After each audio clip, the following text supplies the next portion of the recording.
नमस्कार, कानूनी सुझाव में आज आप सभी का स्वागत है और आज हमारे बीच चर्चा का विषय है देश का बढ़ता हुआ एक्यूआई। वायु प्रदूषण का यह नया रूप, नया नाम कितना खतरनाक हो सकता है, इंस्टा की स्टोरी और फेसबुक की पोस्ट में बखूबी दिखाई दे रहा है। और धरातल पर भी वायु प्रदूषण के नाम पर बहुत सारे आंदोलन करे जा रहे हैं, लेकिन हमने कहीं ना कहीं इस एक्यूआई के बढ़ने और घटने की जिम्मेदारी पूर्णतः सरकारों पर ही सौंप रखी है। सरकारों द्वारा अभी वर्ष 2025 तक वायु प्रदूषण की रोकथाम के लिए 7 से अधिक मुख्य कानून, 100 से ज़्यादा rules and regulation, central pollution control board और स्टेट पॉल्यूशन कंट्रोल बोर्ड का निर्माण करा जा चुका है। लेकिन देश की हवा और लोगों की जुबान सरकार के लिए काली ही होती जा रही है।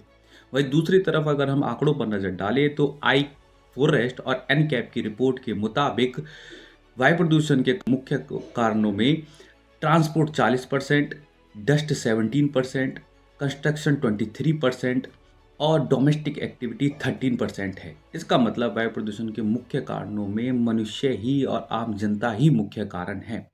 लेकिन बड़ा आसान होता है ये कहना कि सरकार तो और इवन रूल ला नहीं रही, वरना हम तो कार पूलिंग के लिए कब से तैयार हैं।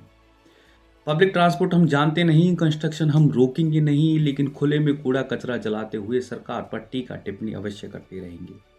अगर ऐसा ही चलता रहा तो वह दिन दूर नहीं जब इस देश में सीपीआर देना भी आपराधिक गतिविधियों में शामिल हो जाएगा। इन सब पे एक वही शेर ध्यान आता है कि सारी उम्र में यही गलती दोहराता रहा, धूल चेहरे पे थी और आईना साफ करता रहा।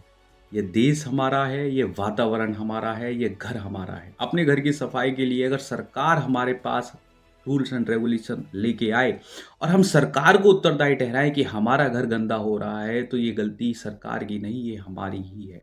वातावरण को शुद्ध करने की जिम्मेदारी प्रत्येक व्यक्ति की है, प्रत्येक नागरिक की है।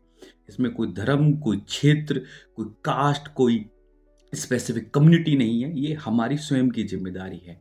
वीएलएस की संपूर्ण टीम से हम 2 सुझाव आपके समक्ष रख रहे हैं। बहुत ज़्यादा कुछ हमें बड़ा नहीं करना, बस 2 एक्टिविटी अगर हम सभी अपने जीवन में अपना लें कि कभी भी अगर हमें अपने दफ्तर और अपने घर से 5 किलोमीटर की दूरी तय करनी हो, तो उसमें या तो हम बाईसाइकिल, साइकिल का यूज़ करें या फिर पैदल चलने की प्राथमिकता को अपनाएं। दूसरी बात कि कभी भी कूड़ा कचरा जलाना है या फिर कोई भी वेस्ट डिस्पोज करना है, या तो सरकार द्वारा दिए गए नियम निर्देशों का पालन करें। अगर सरकारों की कोई व्यवस्था हमारे पास अवेलेबल नहीं है और सरकारों की कोई व्यवस्था उपलब्ध नहीं है, तो जो best eco friendly dispose management हो सकता है उसे अपनाएं। धन्यवाद।